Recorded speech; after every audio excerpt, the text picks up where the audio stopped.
Hey guys, welcome to the No Name Podcast, where we don't have a name yet, but we just rocked and rolled and started this podcast. My name is Brian Tran, and I got my co-host here, PJ. What up? What up? And on this podcast, we talk all things business, on how to start, so that you guys can really excel and really blast through and become financially independent, financially wealthy, so you can go out there and crush it. But today's episode is real special because I got a special guest. We got none other than Jonathon Hsu with Focus Media. Say what's up. Hey everyone, I'm John with Focus Media. How's everyone doing? And the reason why John is so special in this episode is because he's 24 years old. He started the company at 23. And I wanted to bring on his story because he was able to really excel very rapidly with minimal mistakes. And now, well on his way, the company's making well over six figures. He's earning a good job. And the cool part is his background isn't, his family wasn't in business. He wasn't in business. But he was able to do it very quickly, and I want to share that story today. So we're going to kick it off. Jonathon, introduce yourself. How'd you get started? How long has the company been around? Sweet. Okay, yeah. So, hey everyone, I'm John, founder of Focus Media. And, well, this company, as of today of this recording, we are 11 months old as of today, which is kind of crazy. I graduated college back in December 2021. And right after that, I went to Brian. I was just like, we're both just like, screw it. Let's start this media company, because we realized like the summer before in 2021 that there was a market for all of this. There's realtors needing more listing packages, better marketing videos and photos, because nowadays it's all about social media now, right? Yeah. And then I started shooting content for Brian here. And then we realized, hey, other realtors need content too. So I'm going to leverage my photo and video skills that I've already had for the past 8 years, and let's make a company. Let's go make some business. Yeah. So Jonathon was actually my intern May 2021. We were doing a lot of the TikToks. We were doing a lot of the YouTube and just trying to figure it out. And then I realized that, look, there's definitely a market for this. And I told him, like, quit school. Let's start this thing. But he was like, no, I got to go back to school. I got to finish this thing in December. Yeah, see, quit school. I had one semester left. At that point, I already spent like 4 years in school. Might as well finish it. Yeah. So let's take it back a little bit more. So let's go back to your upbringing, right? Did they do business, or what did your mom and dad do? No, actually, both my parents, in a sense, they came here as immigrants.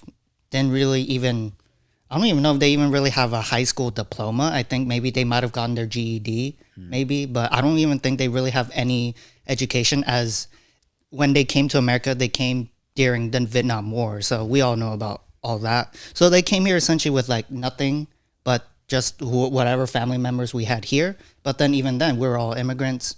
No one was really making the big bucks. So I was grown up with the whole thing of, go to school, get good grades, get a good job, buy a house, get a family. Your dad was a W-2 employee? Yep. Both of my parents were W-2 employees, except definitely my dad was the breadwinner. He made the most money, but at the end of it, it's still, I'd see him wake up 3 a.m. every day, go to work, come back at 3, tired as shit, didn't want to even like really do anything anymore. And he just chills and maybe even naps and then repeats Monday through Friday. Sometimes even on Saturdays overtime, just because he needed the money. So he put you through school, but again, he worked for a company. Your mom worked for a company. Nobody actually went out there and started it. So that's a good start, right? Because it's important to note that, because I think a lot of new entrepreneurs, they're like, well, I don't know where to start. My family didn't have business. My mom and dad didn't hand me anything. Dude, most people don't get handed crap. Yeah. It's definitely like a crippling mindset that a lot of people have in the beginning. And that's the cool thing about Jonathon. Like, look, this stuff can be taught. This stuff can be learned. And that's going to lead me to my next question. My next question for Jonathon is like, what do you think allowed you to become number one profitable from the start? And you already broke six figures for the year. The company already made six figures. You already made six figures. So 11 months in, why? What's the secret sauce? I would say probably the number one like secret to all of this, and really without this thing, it really wouldn't have happened. And it's really having a mentor and having someone who has done it already teach you and guide you through it all. And in my case, Brian here was my mentor. Like, he was able to guide me through it all. He's been doing business for like 10 years now. Yeah, just about, years. Yeah, like a decade, right? So all of his experience that he accumulated throughout all those years and all the mistakes he's made, he can now tell me about it so I don't have to make the mistake. Like, I remember in the beginning, I was doing like a process that wasn't necessarily efficient or even really good. And he just told me right away, stop doing that, do this instead. And then because I listened to him and with that guidance, I was able to then pivot. And then I changed the way we do things. We got more efficient. We got more profitable and all. We hired right away. Yep. Right. Like, he was doing marketing that he's not good at. Hire somebody. But that's just like one example. And I wanted to be specific because I don't want, the viewers out there are going to be like, well, what is it? It's just, there's a number of things.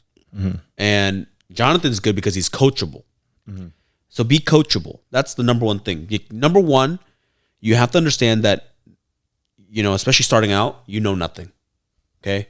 And other people with egos, they would be like, well, I'm going to figure it out. I'm going to figure it out on my own. I'm going to make the mistakes. Wrong mindset. The mistakes that are made, right? People think that, you have to make mistakes to learn. No, you don't. You don't have to make mistakes to learn. You have to work hard. There's no shortcuts to that. You have to work hard. You have to put in the time. You have to put in the effort, but you don't have to make the same mistakes, right? That's like the thing that pisses me off the most when people are like, no, like, let him make the mistakes. He has to learn on his own. No, you don't. You have to understand the mistakes so that you don't make it again, but you don't or you don't have to, so you don't make that mistake ever, but you don't have to actually experience it yourself. That's all I'm saying. But I don't know. What other questions you got, PJ? For sure. I mean, thanks for that story, Jonathan. Appreciate it, man. I didn't know any of that, but I want to ask. This is kind of for Brian, and essentially, also. But what as a mentor, like, what do you think are the key things that Brian has taught you? Because Brian's actually not, I don't think you're a photographer or a videographer. Are you? I don't know anything about it. All right. That's why. Yeah. But your mentor was somebody in a completely different industry. And what do you think are some of the key things that Brian has taught you as a mentor? Yeah. So because I was coming from the photo video background, that was knowledge that I knew already. And freelancing by myself before starting all this, I already had that knowledge. But what I needed, and like even in the beginning, I literally asked him, like, dude, how do you even start a business? Like, I thought it was super complicated to start a business and everything. And he was like, dude, no, it's the easiest thing ever. You just need to sell something and make money from it. That's a business. So I was like, okay. And I was really lacking the whole like business side of knowledge that Brian had.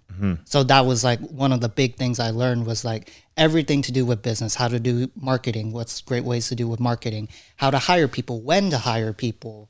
And, how to even just go out there and just make a sale or two. Even when I know the day is free, I can then just now go out there and be like, hey, I need this. And then I can just fill up my schedule right away. It's like little things like that, even over time. Like, there was many, many things throughout these past 11 months. Yeah. Awesome. I think he got hung up on, a lot of people get hung up on the legal aspect of it too. Like, oh my God, do I start an LLC? Do I start an S Corp?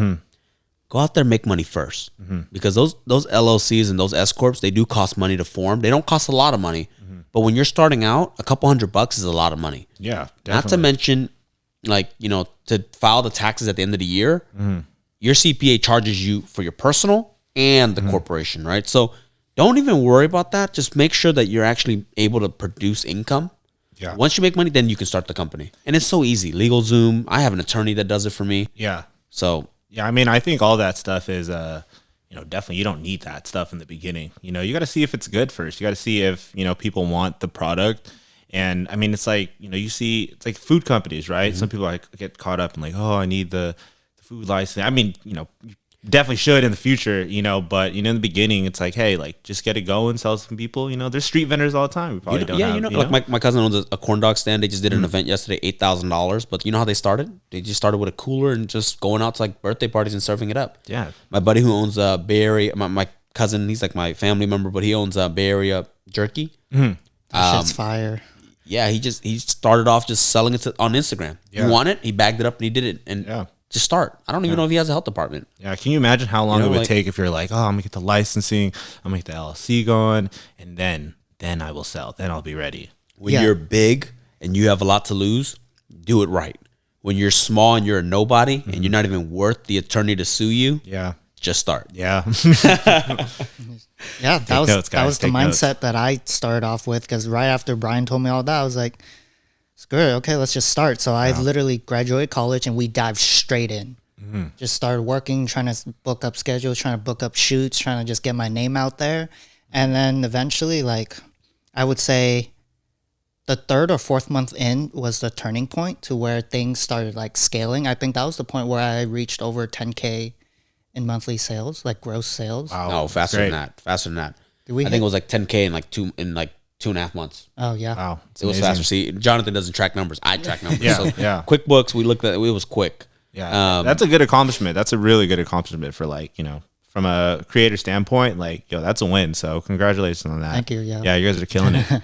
I want to go ahead and I want to ask you, Jonathan, like, you know, starting from, you know, fresh out of college, going into, you know, this new space, starting a new business, like, what were some of, like, the struggles and the fears that you had, or if you had any, like, going in? Like, were you scared to, like, start a business? Because I mean, it's not the typical thing that, you know, one just does, like, hey, I'm going to start a business, you know, risk it all, you know? Yeah.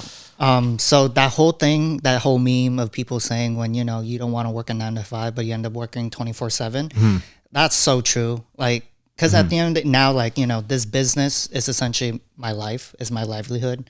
It's like everything. And obviously it's now like my little baby too. So I obviously want it to grow. So it's always that constant thing of like, okay, I got to work in order to, you know, grow this business and make money, right? But I would say one of the biggest fears was really that whole sense of like failing in a way, you know, like, oh, like, you know, what if it doesn't work out? What if I miss on this sale? Like back then I used to always hate saying no to to anything, because to me each inquiry equals a new job that I can then use to then grow the business more and keep growing. So then I would try to never say no, even if the shoot was like far away, like out there in Tracy or Sacramento or something like that. Yeah. I would be more inclined to say yes, even though they're not going to pay me that much, just because I wanted that sale. Or if they were like, let's say, a difficult client trying to ask for a lot, but then not willing to pay for it and all, and that, I was still kind of thinking like, you know what, maybe I should just do it. It could lead to somewhere. But then like after doing it for so long, I now realize there's a point to where you kind of have to say no, because it's just not worth it. Doesn't make sense business wise or whatever, and it'll just cost more than it's worth. Yeah, definitely. We have a rule. He doesn't go out unless it's $200. It has to come out to about like $200 an hour. Like if it's less than that, because, you know, now you're running a company. You're not a small mom and pop shop anymore. You know, we have editors. We have, you know, a bunch of stuff. I mean, our overhead is high now, right? So it took him a while to learn that. But in the beginning, I told him, like, there's a time and a place to just go out and do it, to get your name out there. Because in the beginning, the first 2 months, it was about learning his, you know, like, how do you perfect your craft? And if you're not going out there and you're actively doing the job, you're not going to know some of the, how to get better. So, Yeah. And for real, like doing that, I learned so much. Like even everyone would kind of think that real estate photography is like easy. You know, you just go in, take a few pictures of the house, you're done. No, there's so many things that you need to be worried about, like the staging, the toilet seat, even having the door frames in the images. Like I had toilet seats up, I had door frames in my images. Like the staging was kind of wonky and whatnot because I didn't pay attention to adjust it. But see, if I did not just go out and shoot and just try, I would not have known that. yeah, So toilet seats up are not a good thing. bad. Bad. Very bad. Bad. All right, cool, Very cool, bad. cool. Didn't know that. All right, so I wanted to ask.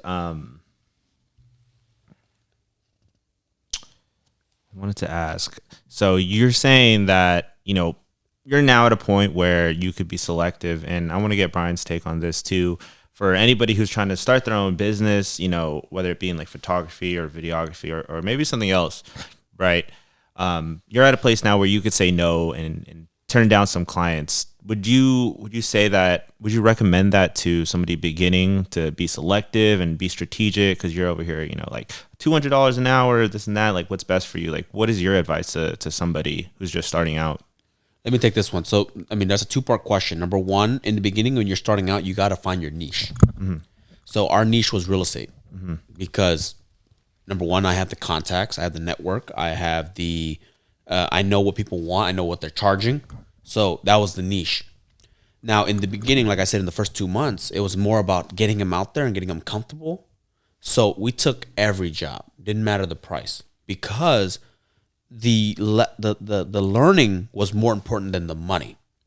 Now that he has reached that point, and I'm not saying he doesn't have room to learn, you're always learning in life, but now that we know what we need to bring in, dollar, right? The dollar amount, now you be selective. Now you can be choosy, right? Because now it's about how do we turn a profit. In the beginning, it's about how do you learn and become efficient? How do you become better?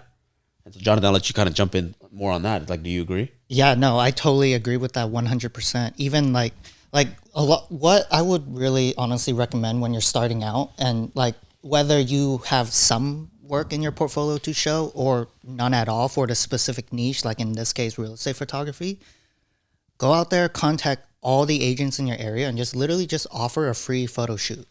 Because one of the biggest things I've learned this year is provide value first, money comes later.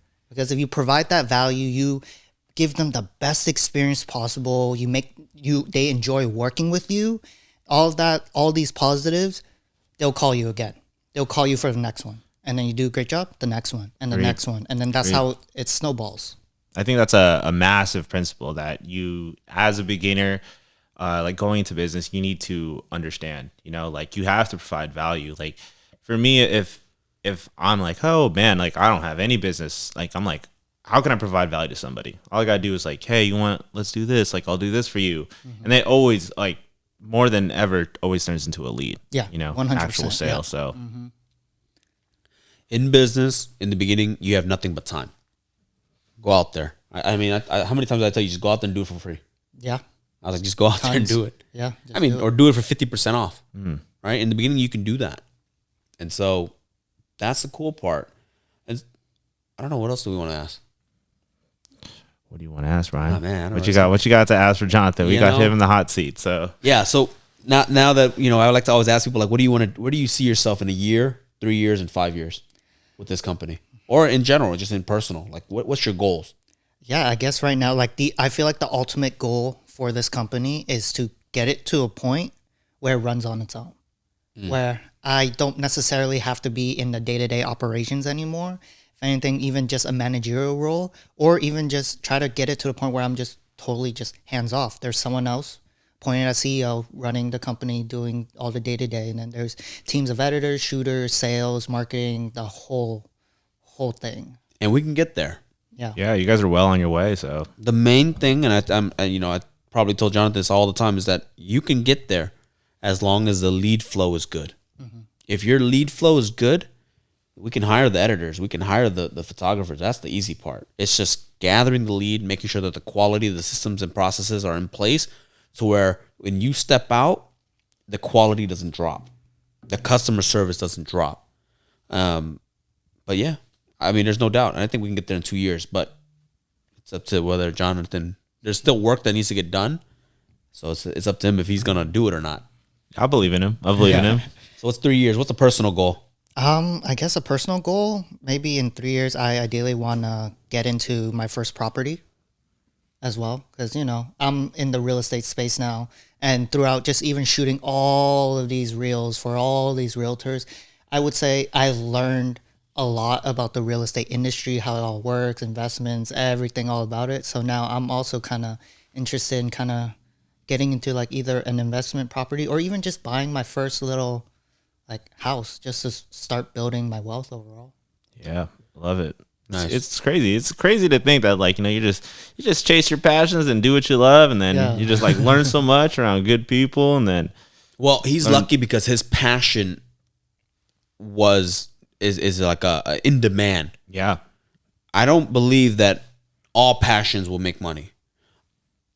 people do it, but in like this space right now with the video and the photography, it's a big business. Yeah. Because social media is so big. So I'm glad he got into the right industry. He got into the right passion, right? But if you were passionate about, I don't know, bird watching, how much money can you really make? I mean, I'm sure I was gonna say I disagree because I feel like there's a way. Let's talk about it. I mean, at the end of the Geo. day, I think I think you can make money in your passions doing. There's a way, like, and there's always a way. I mean, whether it's not like maybe you can't, service, but at the end of the day, like YouTube, social media, and all that could definitely change your life. And hey, if you're into bird watching, if you're that cool guy who's I'm sure watching birds and is like, man, maybe doing some crazy stuff, The doing some problem with backflips that, while watching though, birds, people the problem with that is that, so I agree with you. Eventually, if you stick at it long enough, it can become profitable. The problem is that, like, for example, bird watching and starting a YouTube, what if it doesn't take off for 2, 3 years, 4, 5, 10 years? Yeah. And how are you going to feed yourself? Yeah. I mean, there's maybe some more obvious ways that it's like, hey, this one's going to make money. Yeah. Yeah. But for Maybe the that's average, just the business side for in the you, average person, like listening to this and the new entrepreneur starting, like, start off by understanding if whether or not your passion pays the bills today, right? Or because the easier route is get into something that makes money and then make money and then go do what you're passionate about. Yeah. That's I was the just gonna easier say route that too. Yeah. Like, I'm not saying don't follow your passion, but come on, man. This you got to eat, you got to live. And if I were to start a bird watching business today, I'm not sure how much I can turn and make that profitable. Yeah. Or if it's even worth my time. Yeah. You I know? mean, hey, if you love bird watching and you need to make some money, I mean, you better find Yeah. a way that you could make a ton of money. I think everybody should learn how to make a ton of money and then do what they love, like. Yeah. So that's why I chose real estate specifically because granted, within the realm of photography and videography, there's so many different niches you can go with. And I chose specifically real estate because it was the most monetizable compared to the amount of work you need to do to get it done versus like before this, I was really into shooting a lot of cars. I still am. I just don't do it as much anymore because I just don't have the time for it. But shooting cars is really hard to monetize versus real estate. Get paid right away. Very true. And it's quick. Very and if true. you screw up, you can always go back. The property's there. Yeah, and it's always going to be there. Real estate's always going to be there. People are always going to need, marketing stuff for their properties. So, yeah, a very, very lucrative market. Let's end it with this. What is if you can give yourself this works more for people who kind of been in the business longer. But if you were to go back in this last 11 months, or even let's just go back to college, what would you do differently in your life right now, as of up to now, 24 years old? What would you tell the other 24-year-olds? So honestly, I would have probably started this business way earlier. I probably could have started this when I was 18. Like after high school, I just didn't know. Like I genuinely at that time, all I thought about was, I'm going to college. I'm gonna study marketing, which didn't even happen. I have an art degree now, but is to just start earlier. Like start now. Don't wait. Just start now. Like at this very moment, you have an idea, you have something, just start now. You'll learn as you go. Cause see, if I start when I was 18, I'm 24 now. I could have already had all the knowledge and we probably would have been already rock and rolling. Yeah. Jonathan this says point. don't go to college, guys. Nah. We're not gonna. I have my opinions on college. I think it's not worth it, but I do agree that some people do need it. Yeah, for it sure. does build. It's fun if you do it right. And I didn't do it right because I didn't have any money. But you can party. You can have some good fun. Make some good relationship. That's what it's about. That's what I think too. But here's the thing with this podcast. I want to give people homework. Whatever it is that you want to start, you can do it. Right? There's 24 hours in a day. Start the business, go to school, do both. Now, prioritize whichever one you think is more important to you. That's for you to figure out, but you can start the business and make side hustle money, make some, Jonathan's making big boy money now. But if you're 18, 19, 20, 21, you could start making some, even if you're making $250 a shoot. Yeah. Like literally my day. last semester of college on the weekends, I kind of skipped class for some shoots just because I thought making the money was more important than the classes I had. But like even if you have classes, just do it part-time. Like maybe just do it on the weekends or something like that too, and then just make that little side income, and then eventually you can scale it up. Because you're gaining the experience. But if you wait till you finish college to actually start, well, you just wasted time, right? Like, so even if you're investing an hour, 2 hours a day on your craft, on the business, when you're ready to go full time, if you choose to go that route, boom, you're ready to go. You have a better sense of, you have a better base than if you were to just start later on. I see it. So many people wait all the time. Yeah. Like they're waiting to get their real estate license.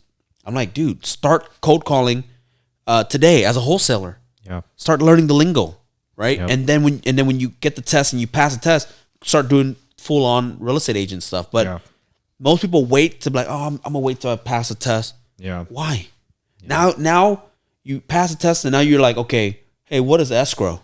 Bro, you should have learned what that is like before. Yeah. That doesn't require a license to know what it is, Yeah. But I agree. Yeah. So I think we're closing up on the last minute. We're gonna wrap this podcast up. I just want to ask Jonathan one last question. Let's go. What is your piece of advice that you would give to maybe an 18-year-old out there, just got out of high school, who's like, I want to do exactly what you're doing, right? I want to be the best videographer. I want to own my own company, right? I want to make $100K like Jonathon Hsu. What's your advice? One of the biggest things, it's definitely mindset. Like you have to have the right mindset. And what I mean by that is, so there's the artist mindset and then there's the business mindset. I had the artist mindset for the longest time because the artist mindset, I would say, is about you and your work. Nothing else matters. It's all about you, and that's bad in business because in business, it should never be about you. It should be about your clients and providing that value. And that's one thing I had to learn this year because I was always so nitpicky about my own craft, like something little thing in this video. And then now I just keep going back, revising the video, keep re-editing. What does that do? That wastes time. So instead of trying to just perfect your craft, as long as your craft is good enough, especially if you're just starting off, as long as it's good enough, just roll with it. As you go, you'll eventually improve on it, but just don't spend so much time worrying about your craft and just get started right away. Like it. Like it. All right. Thanks, guys, for listening. I appreciate it. And do us a favor. If you like the podcast, make sure you give us 5 stars. Share with your friends. And if you want the full video, it's also on YouTube. Thank you guys so much. We'll see you guys in the next one. Awesome. Thanks, guys. Thanks, Jonathan. Yep. Peace. Peace.